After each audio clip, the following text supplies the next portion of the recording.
Hello bachcho, let's see the question. The question says the oxide of a metal R can be reduced by the metal P and the metal R can reduce the oxide of the metal Q. So हमें कहा गया है कि एक metal R है जिसको एक metal P reduce कर सकता है उसके ऑक्साइड को, एंड जो मेरा मेटल R है वो एक मेटल Q के ऑक्साइड को भी रिड्यूस कर सकता है. सो हमें कहा गया है then the decreasing order of the reactivity of the metal P, Q and R with oxygen is.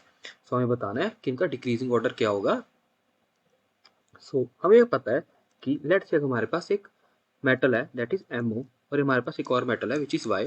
So Y जो है वो MO को रिड्यूस करेगा तो क्या बनाएगा, it would form YO plus M. So Y M को कब रिड्यूस कर पाएगा, it would reduce it when Y is more reactive then R. सो अगर Y अगर M से ज़्यादा रिएक्टिव होगा तभी वो उसको डिस्प्लेस कर पाएगा ना.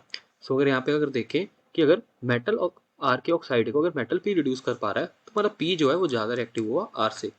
सो यहाँ पे एक और चीज़ हमें कही की है कि जो R है वो मेटल Q के ऑक्साइड को भी रिड्यूस कर सकता है. सो हमारा जो R है वो ज़्यादा रिएक्टिव है Q से. सो ओवरऑल हमारा जो ऑर्डर है वो क्या आएगा, वो आएगा P more reactive then R and R is more reactive then Q. So our B option would be correct.